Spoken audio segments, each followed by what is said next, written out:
All right, our next speaker, Jamie Arbib, has a wide array of expertise in a number of different areas. He has a degree in history from Trinity College, a master's in sustainable leadership, and is certified as a charter accountant. But currently, he's the founder of Rethinking X, which is a think tank exploring disruptive technologies. And he also oversees a family office in the UK. So please welcome Jamie Arbib up to the stage. Thank you very much. So I was going to talk to you today about the effects of exponential technology on our decision-making in the future. But I saw yesterday that you kind of had that covered. So I'm going to wing it a little bit and throw away that speech. Instead, I want to talk about another aspect of our linear mindsets that we need to shed. And it's related to complex systems. It's no longer acceptable to think in terms of linear causality. Now, that's the idea that a change to this causes that, but all else remains equal. It's patently nonsense, but it's something we do across society to try and simplify the system. In a complex system, the change to any one part ripples across the system, changing all else, and then ripples back and changes the original cause.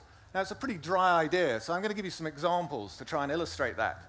But it's not enough just to understand exponential technology if we want to understand disruption. Because prior to this age of exponential technologies, we've had very fast disruptions in the past. So this is New York City in 1900. These are slides I borrowed from my co-founder, Tony Sieber. Some of you might have seen them before. I should credit him. And he asked the question, where's the car? There's one car. Fast forward just 13 years, same scene. The question is, where's the horse? There's one horse. Disruptions happen very quickly. Now, if we look at that disruption in another way, we can see that it took just 20 years for the car to go from just 2% of the market to 95% of the market, an incredibly fast disruption. And I don't think I need to remind you that this was an incredibly difficult disruption compared to the one we're about to see in transportation. Because, of course, in 1905, there were no supply chains, no manufacturing capacity. There was no infrastructure, no roads, no pipelines, and no gas stations. We had none of the skills we needed in terms of mechanics and so on. And no one even knew how to drive. And of course, we had to fight World War I during this period. And yet, within 20 years, the horse was obsolete as a form of transportation. Now, the implications of this disruption rippled across society, affecting everything else. It changed where we lived, it changed where we worked, it changed how we worked, it changed where we built our schools and hospitals and so on. It affected the very basis of geopolitics. It affected our governance structures. It affected us economically. America's rise to superpower status was in many ways built on the rise of the automobile. By the Second World War, 1 in 7 jobs were related to the auto industry. Now, this failure to understand how disruption works manifests itself in many ways, and I want to give you a few examples of those, because it affects our decision-making across society. So France built its defenses after the First World War in anticipation of a war that looked like this, when what they got was this, Panzers, and this, the Luftwaffe. And the effect was that their carefully laid defenses were rendered obsolete within a matter of weeks. And that happens in business. McKinsey were asked a very simple question in 1985 by AT&T. How many mobile phones are we going to have in the world in the year 2000? Now, after what I expect was a pretty hefty fee, they came back with an answer, 900,000. Now, of course, they were totally wrong. The real answer was 109 million. They were out by a factor of 120. Now, for AT&T, this has profound consequences. Not only did they miss the disruption of their landline business, they failed to see the enormous opportunities that were created in mobile telephony and eventually the mobile internet. Another example from the IEA, self-described as the world's most authoritative source of energy market analysis and projections. Every year they produce a forecast for how much solar capacity there's going to be in the world out to the 1930s. And their forecast looks something like this. Every year they have to revise them because they're wrong. Of course, the real line is exponential. Solar's been growing at 40% a year since 1995. That's a doubling every 2 years. Now, we put it on a bigger scale. It doesn't look so impressive. Solar's at only 1% of the market. So you can be forgiven for thinking that this trend is linear. But if we extrapolate the latest IEA forecast, we get a line that looks like this, less than 10% solar by 1940. But if we apply that 40% increase, the real rate of increase, we get a line that looks like this. Now, the difference between those two lines is a fundamentally different energy system, not just in terms of the cost of energy, but in terms of the accessibility and availability of electricity, in terms of the trillions of dollars of stranded assets, in terms of global geopolitics, in terms of the governance structures we need to run society based on a system like this. Failure to see this has profound implications, and yet we're taking our decisions on the basis of that red line. So we at Rethink X got together and decided to try and do something about this, to create a framework which captures both exponential technological progress and complex systems theory, to try and understand how disruptions looking forward might play out. And we apply it to various sectors of the economy. I want to share the transportation work we did and published last year, which, if you're interested, you can download from our website for free. So when we apply our framework to transportation, we see two very different disruptions happening in transport as we look forward. The first is the one most people are talking about, which is the electric vehicle replacing the gasoline vehicle. Now, other than the source of energy changing, not much changes here. It's not really disruptive. You still own your vehicle.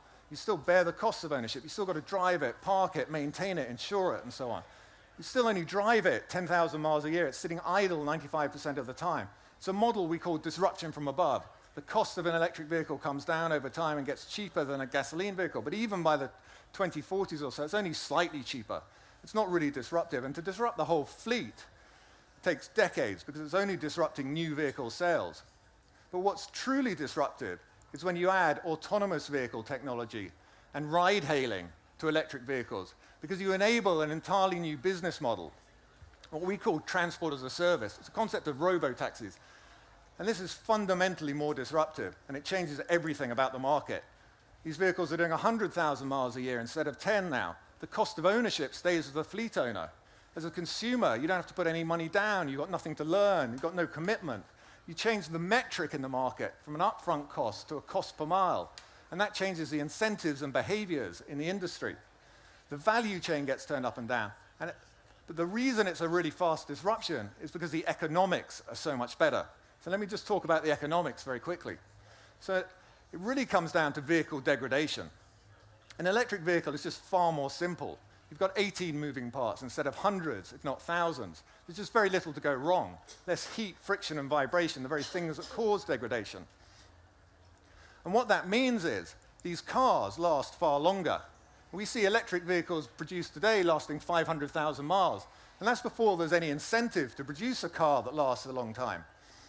When that changes, we think vehicles will last at least 1 million miles. Now, of course, if you own the car yourself, having a car that does 1 million miles is useless. You're doing 10,000 miles a year, it's going to last you 100 years. You're going to have to worry about obsolescence and corrosion well before then. But when you own a fleet of vehicles and you're doing 100,000 miles a year in these vehicles, that matters. What it means is you can spread the cost of buying the vehicle across 1 million miles. So each mile traveled costs just 1/1,000,000th of the cost of the vehicle. And that leads to a profoundly lower cost of ownership, which only occurs in the fleet model. And added to that, you get far lower maintenance costs because nothing goes wrong. And we think the vehicles get redesigned for easy maintenance. And of course, you've got lower fuel costs and lower insurance. And you put all that together, and you get a graph that looks like this. This is a graph of the choices that consumers are going to face going out to the 2030s. The top two lines are if you own your own vehicle, both gasoline cars and electric vehicles. Now, they're far in excess of transport as a service. It's a huge disruption here. Transport as a service is going to be dramatically cheaper, both in terms of taking your own vehicle and the pool model, which is when you share with others. But what's really interesting is that middle line, because what that represents is the marginal cost of driving a gasoline vehicle. So just the cost of maintaining, fueling it, and insuring it. And that cost is over double the cost of transport as a service. So what that's saying is, even if a gasoline car is free, it still can't compete. So we think this disrupts not just new vehicle sales, but the entire car market, that we're going to see stranded vehicles, essentially, as people sell or abandon their vehicles, because it makes no economic sense to own a vehicle. And that leads to a very fast disruption. I don't have a time, I'm afraid, to go through the kind of the complex systems dynamics that actually accelerate this far faster.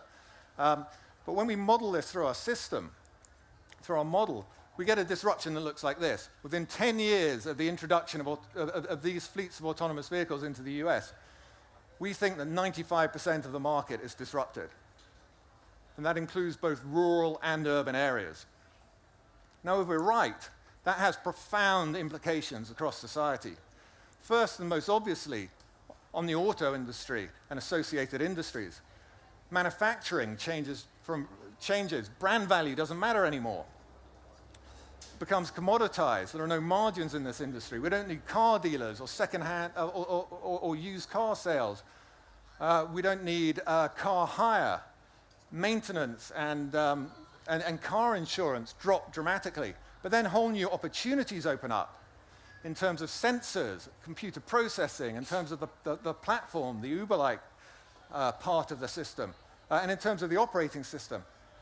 And then these cars might produce revenues. And there's huge opportunity for this. And we don't model this in our costs. We're looking only at the costs. But if we were to model that, that might be the revenues that these cars produce might lead to free transportation, because in a competitive market, these revenues will be passed on to the consumer in the form of lower prices. And that, in certain instances, could lead to free transportation. It's what we call the Googleization of transport. And of course, the vehicle fleet shrinks because we don't need so many vehicles. New car sales plunge, driven by these feedback loops that drive down the cost of used vehicles as more people sell their vehicles and there are less buyers. Plunging used car prices means the cost of a new vehicle increases, because the cost of a lease is based on how much the car drops in value whilst you own it. And so these vicious circles drive this rapid decline in new car sales. And then the changes ripple out from the road transport industry into other associated industries. Trucking gets disrupted. Aviation gets disrupted. Trains get disrupted, we think.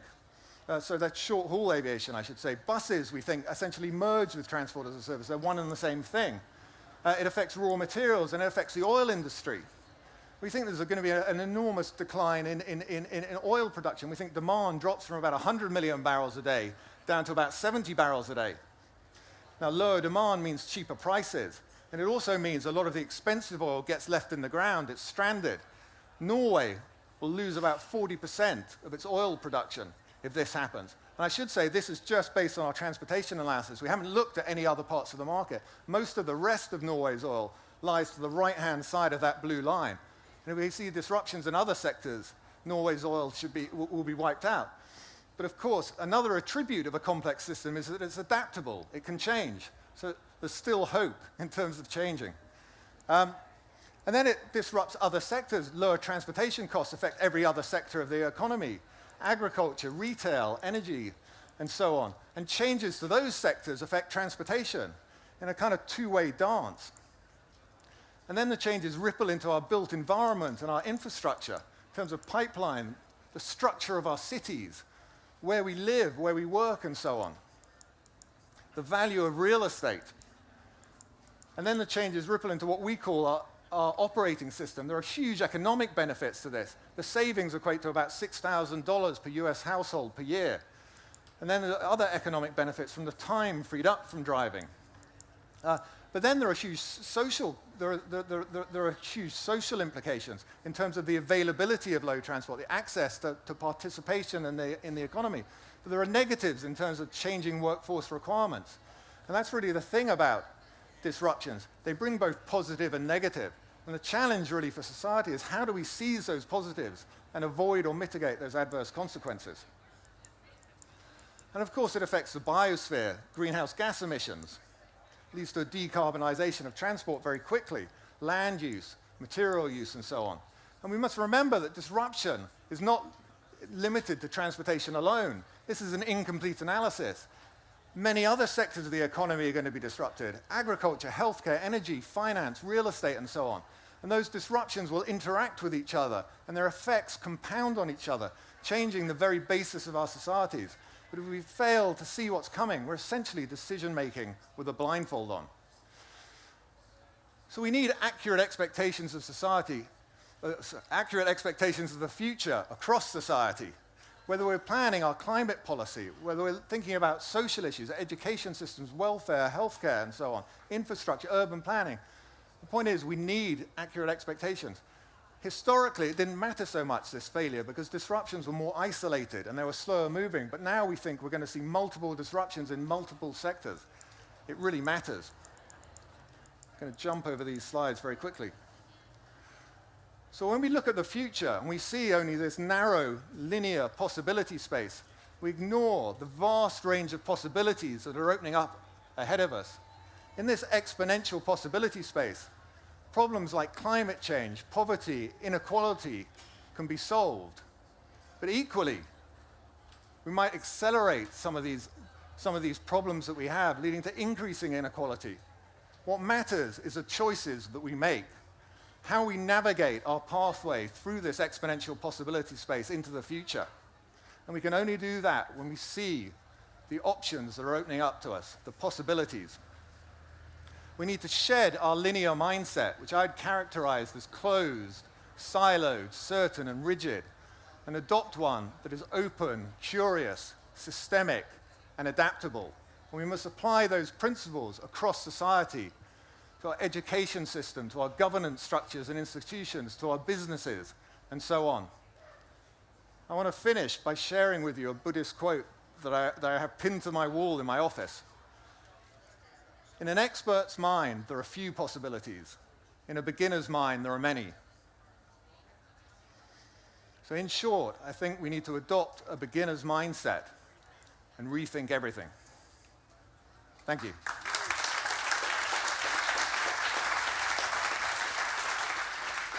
Thank you.